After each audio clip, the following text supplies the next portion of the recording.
On garde le contact. Réagissez en direct, lundi. Les adeptes de la médecine traditionnelle ont-ils raison? Mardi. Médecine traditionnelle, médecine conventionnelle. Collaborer pour être plus efficace. Mercredi.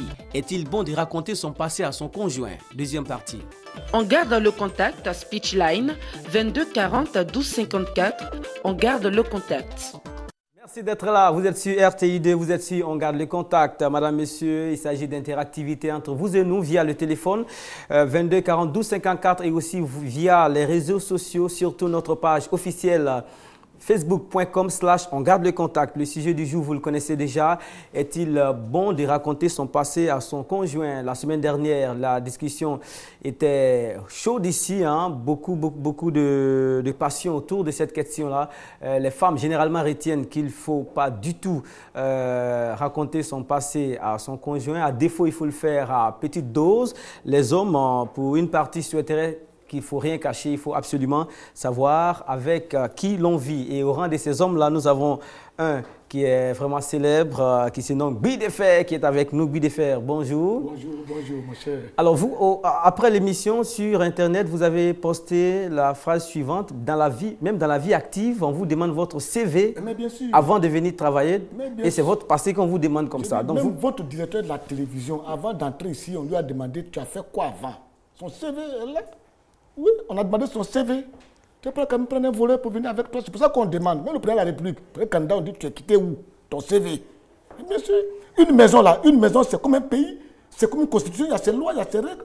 Il faut qu'on demande où tu es quitté. Non, mais, le constat qu'on fait, c'est que vous ne portez jamais des lunettes pour venir ici. Aujourd'hui, j'ai porté des lunettes parce que vraiment, il faut qu'on parle. Parce que souvent, quand on finit ici, là, il faut qu'on parle. J'ai mis les lunettes, il faut qu'on parle. Oui. C'est important. En face de vous, nous avons Madame Kwame Sylvie qui ne partage forcément pas votre opinion. Kwame, bienvenue. Bonjour. Voilà, on joue la prolongation avec vous. Oui, cette réaction de Guy Defer crée en vous quelques... Oui, ça crée quelque chose de positif. Ça crée quelque chose de positif. Ce qu'il dit n'est pas faux. On ne peut pas s'engager dans un couple avec un ovni. Voilà. Il faut savoir le minimum sur la personne. Mais moi, ce que j'ai toujours soutenu, c'est que dans cette loyauté-là, il ne faudrait pas que la loyauté tue ce que tu veux protéger. C'est pourquoi, au début, j'ai dit que c'est bon de le dire. C'est même normal et légitime parce que la loyauté régit le foyer. Mais il faut le faire en considérant 3 points. C'est ce que j'ai dit. À quel stade êtes-vous? Qui est devant vous? Quelle est sa mentalité? Quelle est sa dose de capacité de supporter les émotions? Et puis, à quelle maturité, à quel niveau vous êtes parvenu dans votre relation? Il faut considérer tout ça et si tout est OK, vous pouvez vomir ce que vous voulez. Sachant que ce que vous allez dire ne pose pas de problème. On parle du cas où le passé est un peu ténébreux. Si le passé est parfait, il n'y a même pas de problème, on n'a rien à considérer, on dit tout. Et d'ailleurs, c'est la fierté. Ouais, si le passé était bon, forcément, la question ne se poserait pas. La question se pose si et seulement si le passé peut déranger quelque chose dans votre couple. D'accord, le décor est ainsi planté. On considère que le décor est planté. Nous avons la présence de M. Efimbra Nicolas, le directeur de la vie scolaire. Monsieur le directeur, bonjour et bienvenue. Oui, bonjour monsieur. Avec vous, on parlera du Festival national scolaire des arts et de la culture qui est à sa seconde édition. Oui, monsieur. Mais avant cela, on voudrait vous interroger sur les performances des jeunes au bac cette année, 33,58%. Un commentaire? Merci beaucoup. Je voudrais vous dire merci au nom de Madame le ministre de l'Éducation nationale et de l'enseignement technique de cette opportunité que vous nous donnez à nous exprimer sur votre chaîne. C'est un très bon score cette année. Nous étions environ à 25%. Cette année, nous sommes à plus de 40%. Et je crois que c'est quelque chose de très important. Cela veut dire que l'éducation nationale est en train de faire un travail de fond. Et je vous dis que Madame le ministre et toute son équipe, dont je fais partie, et Madame le ministre, c'est un défi. Nous devons le relever parce que les enfants de Côte d'Ivoire ont besoin d'une bonne éducation. Les enfants de Côte d'Ivoire ont besoin d'être bien formés, Et je pense que les années prochaines, vous verrez, nous attendrons les 80%. D'accord. Le Festival national scolaire des arts et de la culture, la seconde édition, ça sera du 21 au 28 juillet prochain dans la ville de Daloa. À titre d'information, la première édition a eu lieu en 2012, du 4 au 9 août à Yamoussoukro. On aura des détails tout de suite parce que ça s'annonce vraiment intéressant et les jeunes gens recrutés ou présélectionnés ont fait montre d'une vitalité de génie. Hein, vous l'avez attesté tout de suite. Absolument. Mais avant cela, il y a des cases que l'on va essayer de parcourir avec nos invités qui sont là. L'on profite pour vous présenter Maître Touré Emmaüs. Il est coach, il est conférencier et il est consultant en développement personnel. Touré, bonjour. Bonjour. Voilà, vous êtes un habitué de ce plateau. On va commencer de front avec la question qu'on s'est posée ce lundi sur ce plateau. Une étude a démontré que 80% des populations de certains pays africains et asiatiques sont pour la médecine traditionnelle. Donc, on consulte cette médecine au quotidien. Qu'est-ce qui explique l'inclinaison de ces populations pour la médecine dite traditionnelle? On en parle tout de suite après le jingle en bref.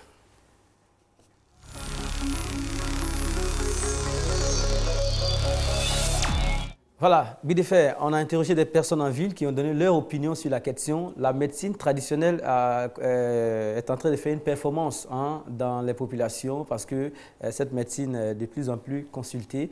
Voici les réactions recueillies en ville et tout de suite vous allez donner votre opinion là-dessus. Je suis infirmière diplômée d'État à la retraite, que vraiment je ne mets pas ma confiance dans le traitement traditionnel. Parce que moi, je me dis qu'il n'y a pas de dosage. Je ne sais pas si ce qu'on prend est suffisant pour guérir la maladie ou est insuffisant ou est trop pour soit empoisonner ou faire surdosage. Donc vraiment, je ne mets pas ma confiance dans le traitement traditionnel. Bidefé, vous partagez cette opinion? Bon, moi je dis, la médecine traditionnelle fait du bon travail. Mais ce qu'elle a dit, c'est juste. C'est-à-dire qu'il faut un traitement, mais ils ne savent pas le dosage. Parce que quand tu prends une feuille, cette feuille a beaucoup de propriétés. Mais bon, ils prennent la même feuille, ils soignent des plaies, il fait ici, il fait ici. Il suffit vraiment qu'on les forme. Sinon, ils sont très utiles pour la santé des Ivoiriens. Il y a un consultant hier sur le plateau qui a soulevé une question très intéressante. Oui. Il dit par exemple que dans les contrées reculées, les villages, c'est difficile d'avoir des pharmacies. Et même si les hôpitaux existent, il n'y a pas de médecins dedans. Il serait intéressant de regrouper ces guérisseurs traditionnels-là, occuper déjà ces espaces, les encadrer, faire en sorte que les populations bénéficient des premiers soins. Alors, qu'est-ce qui fait à votre avis que les populations sont orientées comme ça? D'abord, c'est moins cher. C'est moins cher. C'est une question de pauvreté. C'est moins cher. Oui, c'est moins cher. Mais c'est risqué. Parce que moi, j'ai une amie qui était malade. On a tout fait pour la traiter de manière traditionnelle. Quand on va ici, on dit non, on veut te tuer. C'est dans la sorcellerie, ton pied là, Mais quand on est parti dans un hôpital, on a fait des analyses. On a vu que c'était tellement simple. C'était à l'intérieur de son ventre où il y avait quelque chose qui était assis sur son pied. Ils ont traité dans l'hôpital. Elle a été guérie en 2 mois. On a fait 1 an en train de faire le tour. Ici. Il y en a même quand tu arrives chez eux, ils se couchent, ils se déshabillent et ils soignent nus. J'ai vu tout ça là. Soigner quelqu'un nu. Puis ils sautent sur toi. Ils sautent. On dit tu vas guérir demain. D'accord. C'est pauvreté, c'est tout. Pauvreté. Le lundi, on a essayé de voir s'il pouvait y avoir une plateforme de collaboration entre les deux médecines, médecine traditionnelle, médecine moderne ou médecine conventionnelle. Parce que la tendance avec l'OMS aujourd'hui, c'est de faire en sorte que les deux médecines se donnent la main pour être plus efficaces. Voici une réaction prise au micro-trottoir. Des deux médecines, la médecine africaine et la médecine moderne, ça donnerait une efficacité très intéressante parce que voyez-vous en Afrique souvent il y a des recettes que nos parents emportent dans la tombe, tout et tout, c'est vraiment pas bien. Il y a des décoctions naturelles qui permettent une certaine guérison. Alors tout cela, du point de vue moderne, il faut aussi permettre à tous ceux qui font les dosages africains de millimétrer le tout parce que souvent ça peut créer ce qu'on appelle du point de vue moderne des effets secondaires. Et je pense que c'est dans ce sens où la médecine moderne va être très utile à la médecine africaine du point de vue dosage. Et puis il y a aussi souvent ce qu'on dit, il y a tel parent qui a utilisé ce médicament du point de vue africain, du point de vue traditionnel pour parler ainsi, il est très bon et puis il y a d'autres personnes qui ne le supportent vraiment pas. Donc je pense que ça serait très intéressant parce que la médecine moderne, c'est celle-là même qui essaie de voir l'efficacité des différents éléments qui sont utilisés. Ces éléments qui peuvent provenir d'éléments de plantes, ça peut être des feuilles, ça peut être des racines, ça peut être tout ce que vous connaissez. Ou bien, du point de vue laboratoire, on va essayer de faire des mélanges. Alors que le point traditionnel de la médecine est tout simplement des éléments naturels qui sont récupérés par des guérisseurs ou peut-être par des voyants ou par des personnes à qui les ancêtres ont légué ce pouvoir de guérir d'autres personnes ou des génies, comme on le dit. Alors le point de vue moderne est très important pour certifier, pour qu'on puisse avoir le meilleur dosage afin d'éviter dans certains cas des éléments qui pourraient ne pas convenir à l'état de santé de tout le monde. Et puis l'organisme, je pense que c'est très bien pour le monde de faire un mélange de tout parce que nous sommes dans le virage de la mondialisation. Monsieur le directeur de la vie scolaire, comment est-ce que cette collaboration pourrait réussir? Oui, mon opinion, c'est que la médecine traditionnelle est une bonne médecine. Et je dis qu'il faut pouvoir séparer deux choses. Ce qu'on appelle la médecine traditionnelle à base de plantes et le côté mystique qui entoure. Le spiritualisme. Le spiritualisme qui entoure cet environnement. Vous savez, quand on est malade la plupart du temps, il faut voir aussi deux aspects. Vous avez des maladies qui sont psychosomatiques. Psychosomatiques parce que vous êtes stressé. Stressé, ça peut vous rendre malade. Vous avez des problèmes, ça peut vous rendre malade. Et vous pouvez avoir aussi contracté une maladie à partir d'un virus ou bien d'un microbe. Alors, le psychosomatique peut être guéri par le mystique autour. L'on a besoin d'être remonté moralement pour guérir d'une telle ou d'une telle maladie. Mais quand il s'agit de maladies provoquées par des virus, il faut des médicaments. Là intervient aussi la médecine traditionnelle parce que les plantes qui sont utilisées, vous savez, dans le médicament, ce qui guérit, c'est ce qu'on appelle le principe actif. Et dans les plantes, il se trouve des principes actifs. La plupart du temps, les maladies, les médicaments qui sont fabriqués sont à base de principes actifs qu'on trouve dans les plantes. Voilà pourquoi les plantes guérissent. Mais je dis qu'il faut une collaboration intense et intime entre les médecins et les médecins traditionnels, afin que les deux sciences s'aidant, nous puissions avoir une médecine performante. Prenons les pays d'Asie, la Corée, le Japon et autres. Ils utilisent des médicaments à base de plantes, mais dans la médecine traditionnelle, et cela marche très bien. On sait comment les Ivoiriens ont un penchant pour la médecine chinoise. Voilà mon opinion. Merci beaucoup. Vous suivez On garde le contact, la quotidienne de RTI2, seconde chaîne de la radiodiffusion télévision ivoirienne. Vous êtes en direct sur cette même émission, mise en onde et réalisée par Fatou Koulibaly. On va détendre un tout petit peu le plateau tout en vous faisant voir cette curiosité. En but d'effet, une jeune demoiselle qui maîtrise le ballon rond. Je me suis dit qu'il ne fallait pas rater l'occasion. Il fallait que vous voyiez ça et tout à l'heure un commentaire dessus. Show me. All right. All right. Here comes the ball.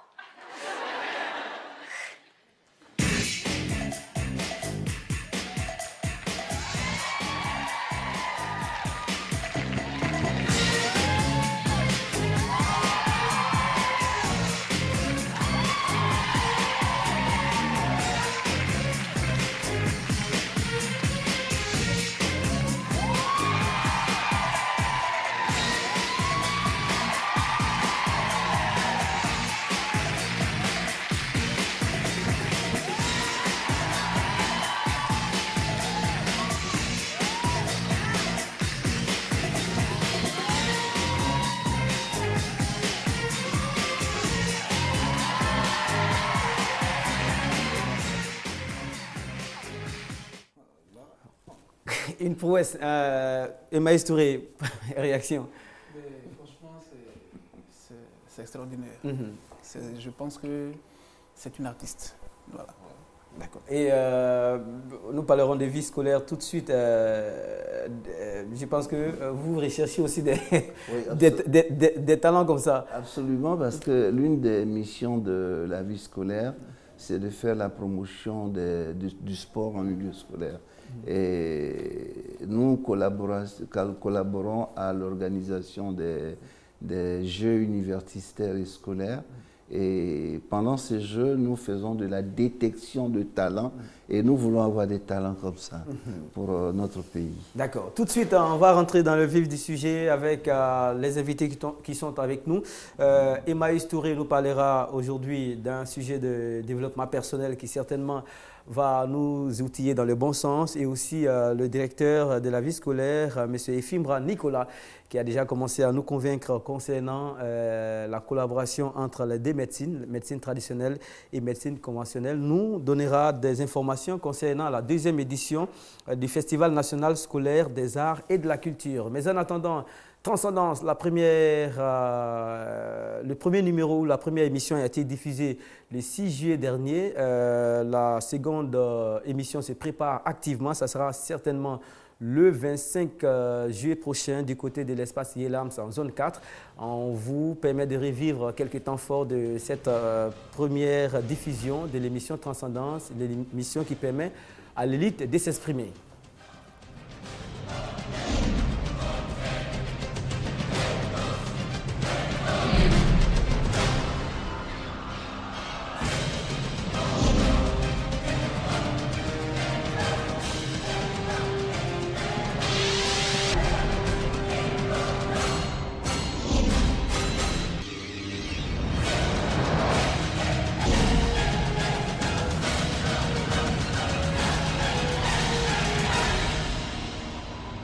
L'élite s'exprimera certainement le 25 juillet prochain à partir de 15 h à l'espace Yelams. C'est du côté de zone 4C, rue du Docteur Blanchard. La transition est toute trouvée pour nous intéresser au sujet qui sera développé tout à l'heure par Touré Emmaüs. Il y a des habitudes qui conduisent au succès. Ou à l'échec. Il y a des habitudes qui conduisent au succès ou à l'échec. Ou à l'échec, d'accord. Voilà. On vous écoute. Dans tous les cas, il n'y a pas trop à voir. Il y en a deux. Soit vous réussissez, soit vous choisissez de réussir votre vie, c'est un choix, parce que les gens pensent que le succès est un don. Le succès n'est pas un don, c'est un choix. Et c'est votre choix pour le succès qui détermine la force de réussir. Votre choix est la boussole qui indique votre destination. Donc ceux qui ne réussissent pas ont choisi, malheureusement, on choisit la mauvaise voie. Parce que, vous savez, il y a un ensemble d'habitudes qui constituent un faisceau rigide, donc il y devient un caractère. Donc cet ensemble d'habitudes-là, n'est-ce pas, va vous permettre, va vous orienter vers l'échec, parce que vous avez développé de mauvaises habitudes. Et si vous voulez expérimenter cela, il suffit simplement de voir dans votre façon de fonctionner de façon quotidienne, qu'est-ce qui donne des résultats.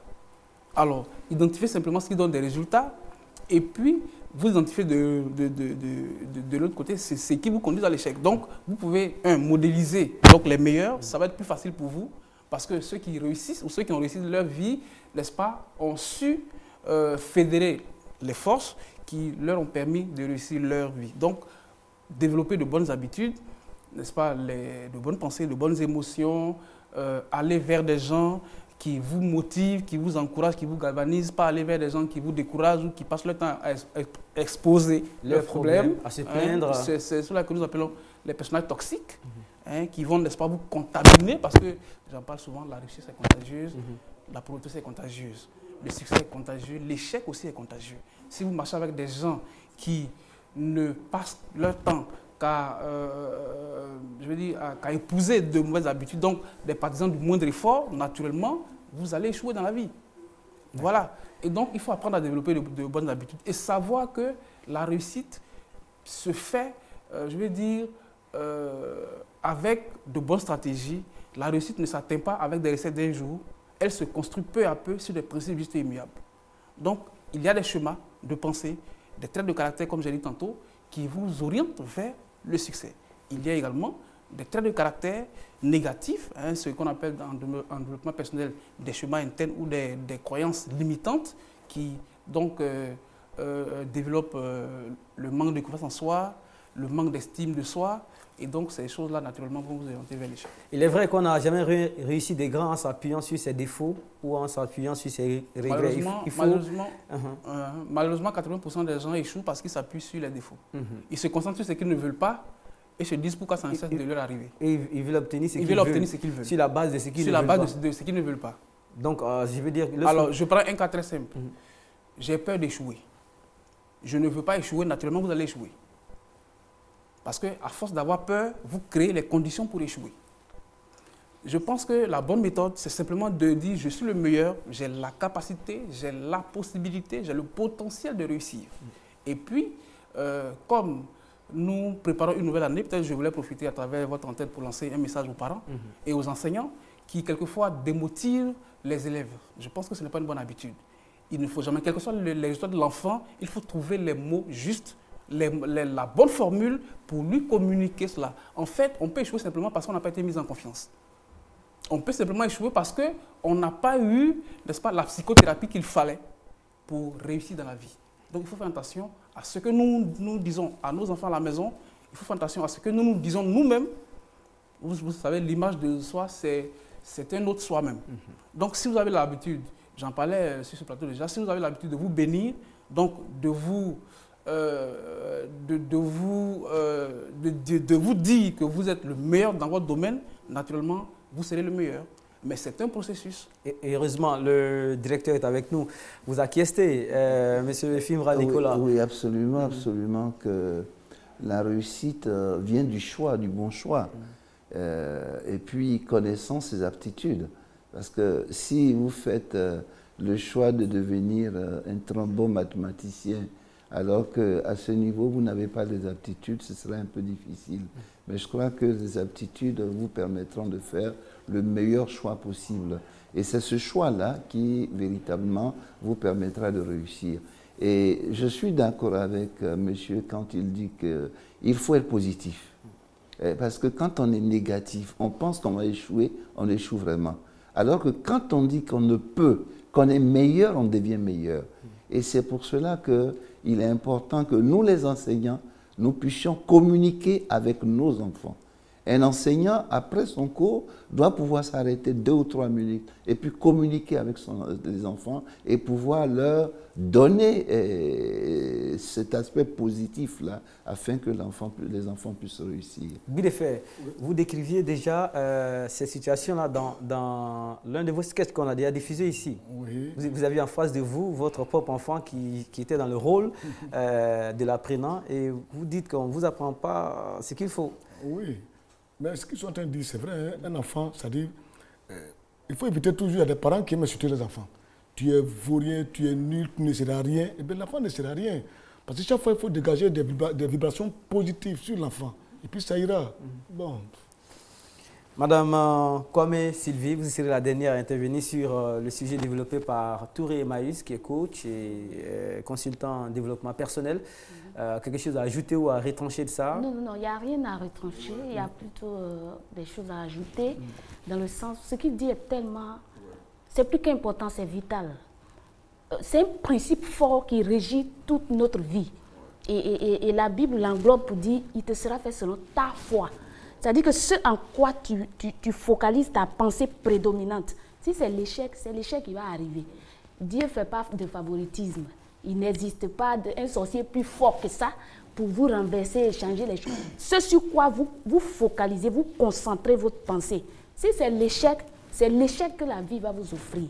Si vous vous concentrez sur le succès, si vous vous dites que moi je peux, je suis tant, je serai tant, tôt ou tard, ça va finir par arriver. Ah oui, d'accord. Merci beaucoup. Le succès est en nous. Alors, allons au plus profond de nous-mêmes. Hein? Puisons ce succès-là. Voilà. Naturellement, le succès, vous savez, Dieu est bon, il est infiniment bon. Il est tellement bon qu'il a placé en nous tout ce dont on a besoin pour faire de notre vie un chef-d'œuvre. Et la bonne nouvelle, c'est que chacun peut réussir sa vie. Vous savez, il y a 4 étapes. Alors, tout à l'heure, monsieur le directeur parlait donc de la connaissance de ses aptitudes. Donc, vous savez, pour mieux affronter la vie, il faut savoir avec quelle âme on combat. Donc, cela nous amène à nous découvrir nous-mêmes. Le message disait, homme, connais-toi toi-même. C'est le premier principe fondamental de la vie. Lorsque vous savez, n'est-ce pas, les armes que vous avez pour combattre la vie, vous êtes déjà sur la voie du succès. Le deuxième élément important, c'est de savoir qu'est-ce qui crée les blocages dans ma vie. Lorsque vous avez identifié ce qui crée les blocages, vous savez que vous avez les armes pour combattre, naturellement vous n'avez pas peur. Parce que vous savez qu'avec certitude, vous savez, la nature obéit à des principes. Quel que soit votre état d'esprit, si vous voulez gêner pendant 50 jours, vous n'allez jamais devenir meilleur. D'accord? Si vous dégringolez d'un toit, vous allez tomber, vous allez vous retrouver par terre, quel que soit votre degré de foi. Il est pareil pour ceux qui maîtrisent les lois du succès, donc qui sont sûrs de s'orienter vers le succès et qui, malheureusement, ceux qui ne savent pas, ceux qui ne connaissent pas les lois du succès, s'orientent inconsciemment, subconsciemment vers l'échec. Donc la troisième voie, après, donc, la troisième clé, donc, c'est de se dire, je connais maintenant les causes de mon blocage. Alors, qu'est-ce que je dois faire pour les éliminer?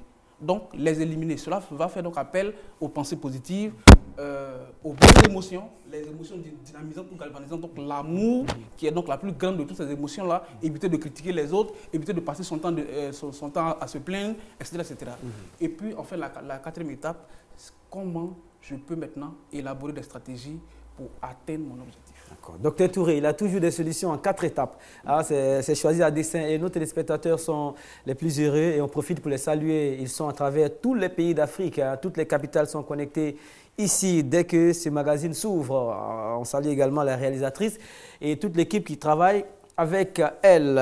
Nous n'allons pas aller trop loin de votre développement. On va rester avec le directeur de la vie scolaire pour nous intéresser à la seconde édition du Festival national scolaire des arts et de la culture.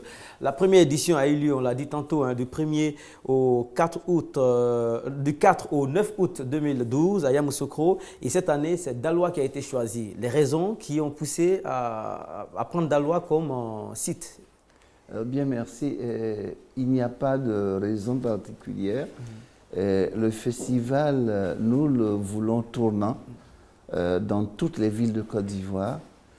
Cette année, le choix de Madame la ministre s'est porté sur Daloa, parce que Daloa, c'est toujours le centre de la Côte d'Ivoire et qu'il est facile d'arriver de Daloa quand on vient d'Odiéné, quand on vient de Boaké, un peu partout. Et donc, c'est aussi une ville universitaire où il y a beaucoup d'élèves, c'est des étudiants, c'est une ville de grande population. Et nous voulons que le festival se déroule là où il y a beaucoup de personnes qui peuvent apprécier les arts et la culture. Dans la pratique, ça va se dérouler comment? On sait que c'est une semaine, hein, du 21 au 28 juillet prochain. Dans la pratique, ça se déroule comment? Bien, dans la pratique, je voudrais quand même dire que la direction de la vie scolaire est une des 9 directions centrales du ministère de l'Éducation nationale et l'enseignement technique. Et que notre mission principale, c'est la mission éducative de l'école. Vous savez, l'école, c'est un tout. Il y a l'aspect pédagogique, l'aspect des classes, et il y a l'environnement de l'école. Et nous nous occupons de l'environnement de l'école, cet environnement de l'école, dont le but est d'inculquer des valeurs, des savoir-faire, des savoir-devenir, de construire l'homme dans toute son intégralité, et afin que cet homme-là, cet enfant, puisse devenir un citoyen capable de participer au développement de ce pays.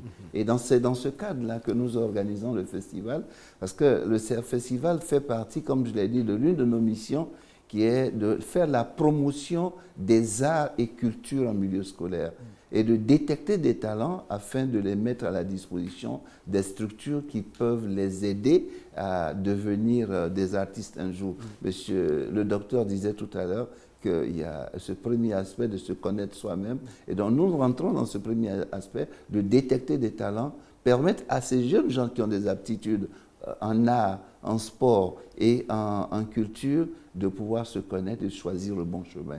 Donc je disais que le festival rentre dans ce cadre dans la mesure où, dans cette mission, nous sommes partis de la base.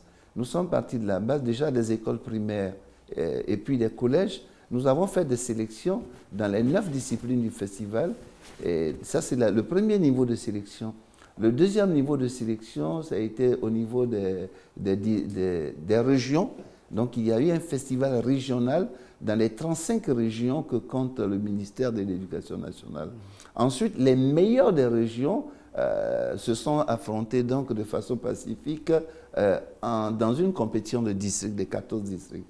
Donc, à partir de ces compétitions dans les 14 districts, nous avons eu 1000 lauréats, 1000 festivaliers qui seront à Daloa à partir du dimanche 21 et qui pendant une semaine donc vont compétir et nous verrons donc les meilleurs artistes les meilleurs sportifs, les meilleurs hommes de culture dans notre ministère de l'Éducation nationale. On rappelle quelques disciplines, le théâtre, la danse traditionnelle, le chant, la chorale. Le chant choral, la poésie, le dessin, l'art plastique, l'art culinaire. Il y a 26 troupes de cuisine.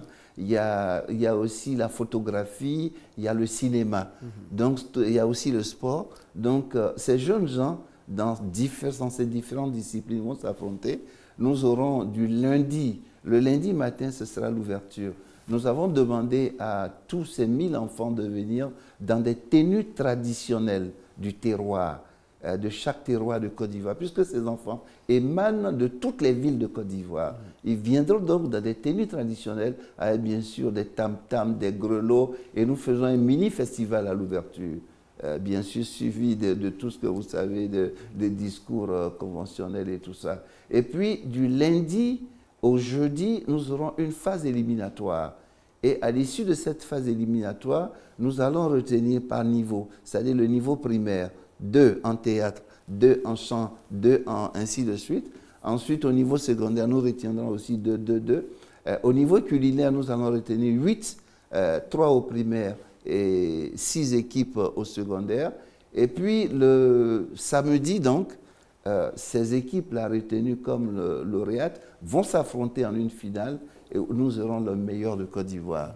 Je voudrais dire qu'au niveau de la cuisine, il y a des nouveautés parce que nous allons, les 26 équipes de cuisine vont s'affronter du lundi au jeudi dans des cuisines de région. Nous avons choisi par exemple le lundi, ce sera la cuisine du Sud, la région du Sud. Donc les 26 équipes de jeunes gens vont compétir au niveau de la cuisine du Sud. Ça peut être à Laïdjan et Brié et autres. Le mardi, ça sera la cuisine de l'Ouest. Ça peut être du Pléba, ça peut être tout ce que vous voulez, mais la cuisine de l'Ouest. Ensuite, le mercredi, ça sera la cuisine du Centre et de l'Est. Le centre et l'Est, il s'apparente un peu. Ensuite, le jeudi, ça sera la cuisine du Nord. Du Nord, ça peut être du cabato, ça peut être tout ce que vous voulez. Et, bien sûr, mais avec une boisson de la région d'origine aussi. Parce que quand on mange, il faut boire quelque chose de la région. Et le samedi, les 8 équipes sélectionnées vont compétir dans des régions de leur choix. Voilà. Donc, nous avons mis les choses comme ça pour qu'il y ait vraiment l'excellence et que les meilleurs puissent sortir de ce festival. Je voudrais aussi ajouter que au niveau même de l'organisation, le vendredi, lundi, jeudi, et puis samedi la finale, mais le vendredi, les 1000 jeunes gens vont dans la ville d'Aloa, bien sûr avec toute la population, participer à une journée d'hygiène. Parce que le thème général, je ne l'ai pas dit, c'est « Protégeons nos enfants pour le développement durable ». Donc, ils vont faire de l'hygiène, de la salubrité avec toute la population. Et ensuite, il y aura un planting d'arbres parce que nous voulons constituer un bois. Vous savez, dans les grandes villes du monde, il y a des bois. On parle du bois de Boulogne où les gens peuvent aller. Donc, nous allons constituer un hectare de bois dans la ville de Daloa. Le programme est intéressant, monsieur le directeur. Et Fimbra Nicolas, directeur de la vie scolaire, a été notre invité dans le cadre des brèves de On garde le contact pour nous parler du Festival national scolaire des arts et de la culture, la deuxième édition du 21 au 28 juillet à Daloa. Plusieurs disciplines sont à l'ordre du jour. Le thème principal, c'est protéger l'environnement de nos enfants par un développement durable. But de fait, c'est l'une de vos prière qui est en train d'être exaucée comme ça. Ce que le directeur a dit, oui. Bon, mais ça faisait, on se rappelle bien, il y avait cette affaire du théâtre scolaire avant. Ça s'est passé comme ça. On a vu le théâtre scolaire, d'où est venu Fargas Sassandé, Bizier, Arma, Zoumana, Achivit Arma, tout ça c'est théâtre scolaire. Hein. Même le petit Zia Koulibaly, qui aujourd'hui, c'est théâtre scolaire. Hein, c'est théâtre scolaire. Donc je pense que c'est une très bonne chose parce que tout homme, même tous les cadres de ce pays doivent apprendre le temps à apprendre. Parce que tu peux être directeur et tu es incapable de prendre la parole devant des gens parce qu'on ne t'a pas formé. Alors il est là, il est directeur, il ne peut pas prendre la parole en public, il ne sait pas comment parler, là, le stress, tout. Et je pense que le festival qu'ils font, c'est très bien pour la formation du futur cadre, de l'enfant lui-même, depuis le primaire jusqu'à son lieu de travail. Merci beaucoup. Le contact, c'est le 07 04 87 32 07 04 87 32. Vous notez 07 04 87 32 pour de plus amples informations. Monsieur le directeur, vous avez le dernier mot. Bien, merci. Je voudrais simplement dire que moi, je suis ému quand je suis sur un plateau avec monsieur, parce que c'est un grand homme. Malheureusement, dans nos pays africains, nous pensons que les grands hommes, ce sont ceux qui ont des grandes voitures, des grandes maisons. Mais les hommes de culture, c'est l'émanation même de Dieu, la culture. Et donc, c'est un grand homme et je suis fier d'être devant lui. À la direction de la vie scolaire, nous avons tout pour regrouper, tout pour regrouper des artistes. Nous avons Zoumana qui est avec nous maintenant. Nous avons Agoulé, nous avons Dokano, nous avons Photomungu.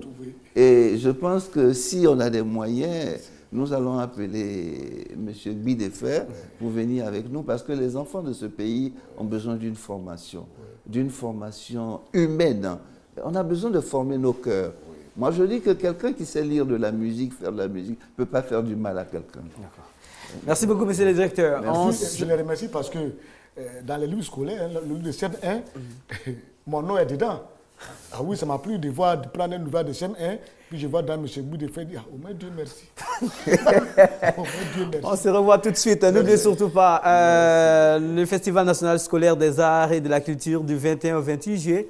À Daloa. En tout cas, il aura énormément de choses. Monsieur le directeur vous a exposé un pan de cette opération-là. Je pense qu'être sur le terrain pourrait vous permettre d'être plus proche de la réalité. On se revoit tout de suite.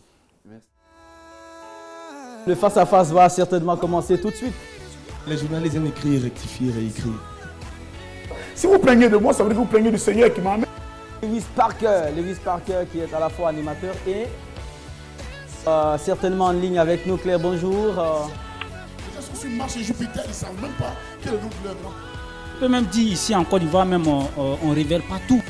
L'État brut, il a essayé parce que... Il n'y a pas quelque chose aussi, on a traversé 10 ans où c'était chaud. On garde le contact. Réagissez en direct. Lundi. Les adeptes de la médecine traditionnelle ont-ils raison? Mardi. Médecine traditionnelle, médecine conventionnelle. Collaborer pour être plus efficace. Mercredi. Est-il bon de raconter son passé à son conjoint? Deuxième partie. On garde le contact à Speechline 22 40 12 54. On garde le contact.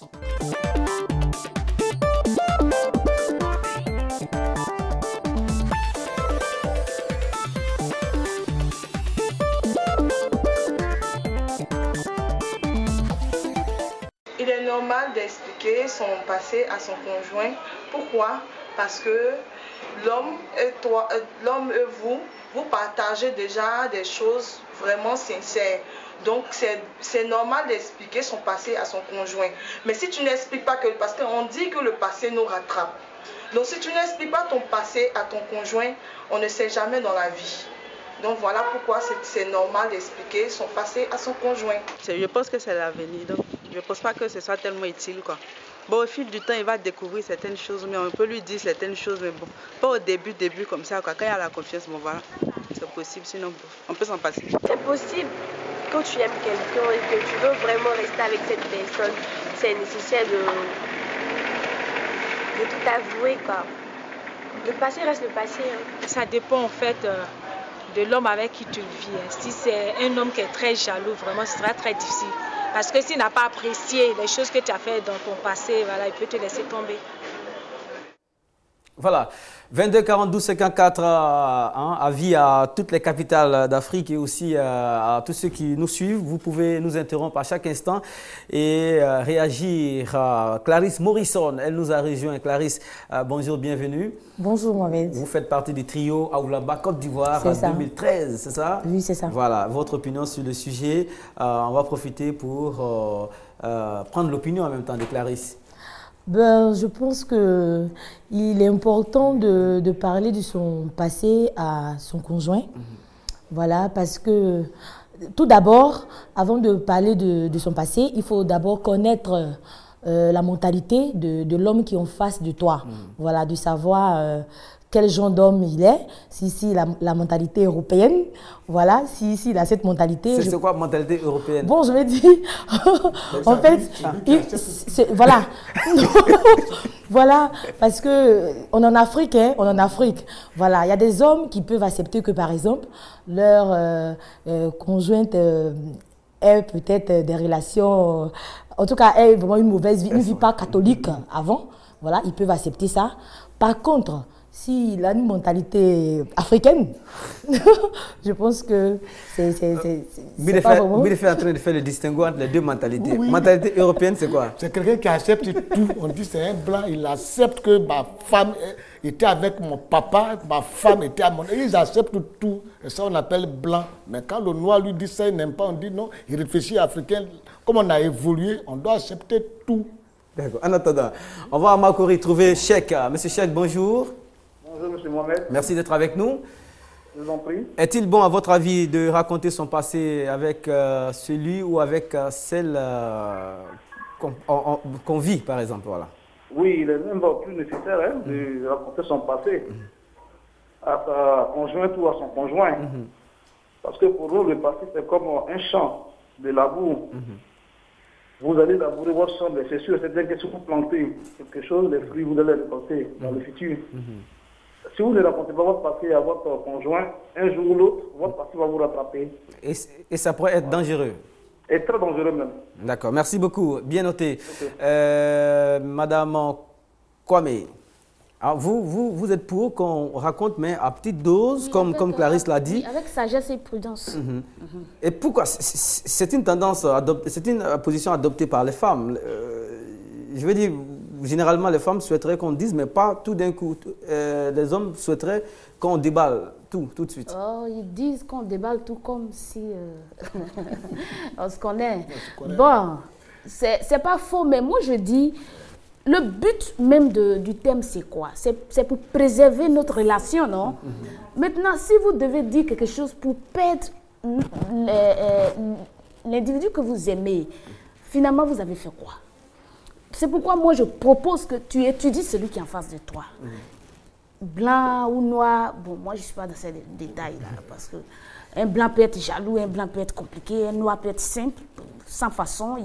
Un noir peut savoir que sa femme a été avant stripteaseuse et puis il accepte telle qu'elle est. Il y a des hommes noirs qui ont marié des femmes qui ont 5 enfants et lui n'a jamais eu d'enfants. On connaît des messieurs, surtout dans nos communautés chrétiennes, il est vierge et il a marié une fille qui a connu la vie quand fatiguée. Et il accepte, il l'aime. Donc, ce n'est pas une question de quelqu'un comme... Mais je dis qu'il faut être prudent. Celui qui est devant moi, là, il est comment? Est-ce qu'il est capable d'accepter ce qu'il va recevoir comme une bombe? Est-ce qu'il n'a pas un esprit de préjugé? Est-ce qu'il n'est pas facilement scandalisé? Est-ce qu'il n'est pas légaliste? Est-ce qu'il n'est pas conservateur? Parce qu'il y a des gens qui sont conservateurs. Autant de questions qu'il faut se poser avant de commencer à dérouler le fil de son passé. Sur la toile, Ange Emmanuel Giradou dit ceci.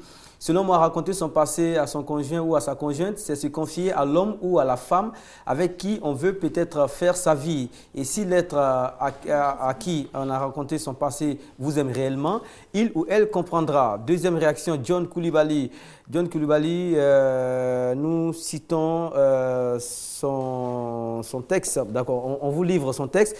Pour moi, il est important de raconter son passé à son ou à sa conjointe. Cela favorise la marque de confiance dans une relation, parce qu'une relation basée sur le mensonge n'a aucune chance d'être pour un futur meilleur, car votre conjoint ou votre conjointe pourrait apprendre votre secret tôt ou tard par quelqu'un d'autre et cela pourrait affecter profondément votre relation. Ça va rejoindre la position de Bideffer qu'on aura tout de suite bien avant. Mademoiselle Kwasi est à Bobo, elle nous appelle. Mademoiselle Kwasi. Oui, bonjour monsieur. Voilà, de quel côté êtes-vous? Est-ce que vous trouvez qu'il y a un danger à vouloir être aussi transparent dans une relation? Donc, je pense qu'on ne s'ouvre pas à n'importe qui comme ça. On doit s'ouvrir à son conjoint lorsqu'il est vraiment prêt à s'engager. S'il est prêt à s'engager, c'est à quel niveau ça? Dès que vous vous rencontrez Non. Quand vous avez dépassé tout ce stade-là, qu'il est vraiment prêt à vous épouser, je vais dire, il adore tout et tout. Vous ouvrez honnêtement à lui pour ne pas que demain il y ait un désagrément en apprenant quelque chose sur vous, quelque part. Quoi. Mais là, avant même de payer la dot, les parents aussi mènent leurs enquêtes. Hein. Voilà, donc il faut toujours dire la vérité dans le seul cas où ce mec-là est vraiment prêt à s'engager sincèrement. Donc vous croyez que bien avant le mariage, il faut absolument vider votre sac, c'est ça? Oui, c'est important, il faut le faire. Voilà. Qu'est-ce qu'on a à cacher? Merci beaucoup, excellente journée et bien de choses à tous ceux qui nous suivent depuis Abobo. Nicolette Kouassi, une chose est sûre, je ne peux pas rester avec un homme qui me dit plus tard qu'il a vendu des organes humains. Tout dépend donc des principes de notre conjoint et de sa sensibilité. Je vais conclure pour dire que quand ce n'est pas nécessaire de le faire, ce n'est pas la peine pour éviter de perdre ce qu'on aurait pu garder si on avait fermé notre bouche. Voici une position aussi, M. Touré. Bon, bah, écoutez, moi je suis, comme je vous disais la semaine dernière, moi je suis un coach, donc je ne peux pas me jeter dans le débat, mais ce que je peux dire, c'est de voir avec beaucoup de prudence comment on peut donner ces informations-là. Parce que, vous savez, c'est facile de dire on s'étudie, mais on peut s'étudier toute une vie. Hein. On peut s'étudier toute une vie. Et donc, il faut être vraiment prudent parce qu'il y a des gens, effectivement, qui acceptent, qui sont prêts à accepter, mais, à contrario, il y a d'autres qui, vraiment, n'acceptent pas. Et donc, il faut vraiment faire attention, savoir à quel moment, n'est-ce pas, il faut donner ces informations-là. Et puis, vraiment faire en sorte, n'est-ce pas, de blesser moins. Guy Defelu ne voit pas les choses comme ça. On va d'abord aller à Cotonou et puis on va revenir. Hein. À Cotonou, là où vous êtes bien aimé, vous êtes vraiment adulé. Ah, merci beaucoup. Monsieur Dessou, bonjour. Oui, bonjour, monsieur Maurice Kanté. Ça va bien? Oui, ça va très bien. Vous nous appelez de quelle ville du Bénin? De Cotonou, voilà. Oui, j'appelle de Cotonou, oui. Ok, voilà. J'appelle de Cotonou. On vous écoute. Bon, voilà, c'est le sujet que vous abordez aujourd'hui. Bon, en fait, aujourd'hui, je suis un admirateur de M. Bideffer. Ok. Alors, est-ce qu'il doit lui raconter son passé à son conjoint? Je crois que si on veut vraiment aller au mariage, et comme le mariage suit des étapes, il faudrait qu'au cours du processus, qu'on ait le courage à un moment donné de raconter tout son passé à son futur conjoint. C'est-à-dire que ce n'est pas dans le mariage que la personne va découvrir ce que vous avez été dans votre vie antérieure. Mais comme le dit Mme Kwame Sylvie, c'est clair qu'il faut atteindre des étapes. Ce n'est pas la première soirée ou bien le premier jour que tu vois quelqu'un que tu lui devrais toute ta vie. Mais si dans le cheminement que vous avez entrepris de faire ensemble et que vous avez envie de passer votre vie avec cette personne, forcément à un moment donné, c'est de votre voix et par vous-même que la personne doit apprendre certaines choses de votre vie. Que de l'apprendre en dehors de vous. Ce qui serait dommage si vous êtes déjà marié. Donc je crois quand même que forcément, qu'il soit africain ou européen en mentalité, à un moment donné, il faut avoir le courage de lui dire ce qui a été notre vie et comment on veut maintenant faire notre nouvelle vie avec elle. Ça peut sécuriser tout le monde. Voilà qui est clair. Voilà, c'était mon apport. Voilà qui est clair. Morrison, il n'est pas tout à fait d'accord avec vous. Il trouve que qu'on soit européen, africain, il faut avoir le courage, comme Guy vous le demande, de pouvoir régler tout ça avant de passer au mariage. C'est vrai, mais bon, en fait, je dis ça. Bon, je suis d'accord, je suis d'accord pour que tu parles de ta vie à ton conjoint. Je suis d'accord, mais bon, c'est pas facile. C'est pas du tout facile parce qu'on est en Afrique, c'est pas du tout facile. D'accord. Facile. Qu'est-ce qui rend ça aussi compliqué? Non, c'est-à-dire, il y a tellement d'arrangements dans cette affaire. On arrange tout, on veut tout arranger en faisant des concessions de temps. Alors que c'est tellement simple. C'est-à-dire, c'est le comportement des hommes et le comportement des femmes aujourd'hui qui pousse chaque dame, chaque jeune fille à dire bon, c'est pas bien de dire oui. Quand tu prends un garçon qui se permet d'être avec une fille, il fait 2 jours, 3 jours, il la laisse, il va ailleurs. Parce que la jeune fille, quand tu es avec elle, elle pense que tu vas venir faire du sérieux. Après, tu la laisses. Et aujourd'hui, en fin de compte, la fille est obligée d'avoir beaucoup de conjoints, elle tombe mal. C'est-à-dire qu'on contribue même à détruire l'image même de la femme. Mais quand tu prends une femme, elle seule, c'est elle qui a toujours des coups de foudre. Elle est dans tous les coups de foudre possibles. Quand même, c'est-à-dire toi, tu vois aujourd'hui avec ta coup de foudre.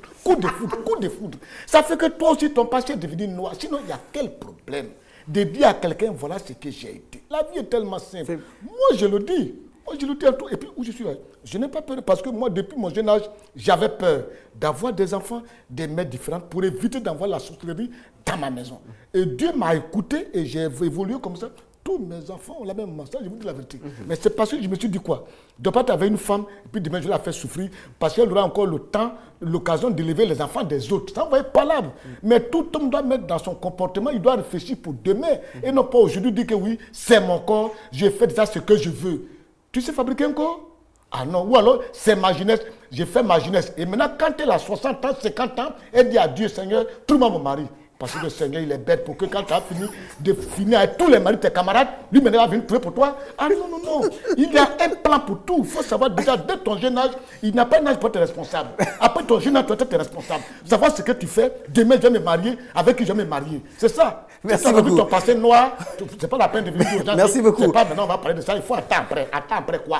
Merci beaucoup, Good Effet. Dernière réaction sur la toile, Chancelier Soro. Le passé nous rattrape toujours, même si on le cache, que ce soit tôt ou tard, ça sortira toujours. Je préfère que quand on tient à son homme ou à sa femme, c'est préférable de lui raconter son passé. Merci beaucoup, Good Effet. On rappelle que vous préparez un festival. Oui, c'est le Festival international des arts de la solidarité de Yopougon. Parce qu'à Yopougon, on est maintenant solidaire. On a un jeune frère Bloco qui est venu, qui fait ce festival-là parce qu'on a oublié de s'entraider entre nous. On ne veut pas compter sur Rivera ni Cocody. On fait entre nous, on veut s'aider entre nous parce que c'est nous qui vivons entre nous là-bas. C'est pour ça que nous faisons ce festival-là international des arts de la solidarité. Et c'est du 30 au 1er septembre. Merci. Pour tous ceux qui veulent l'appeler, peuvent l'appeler Bloco ou alors appeler au 01 08 02 31. C'est entre nous, on fait pour nous là-bas.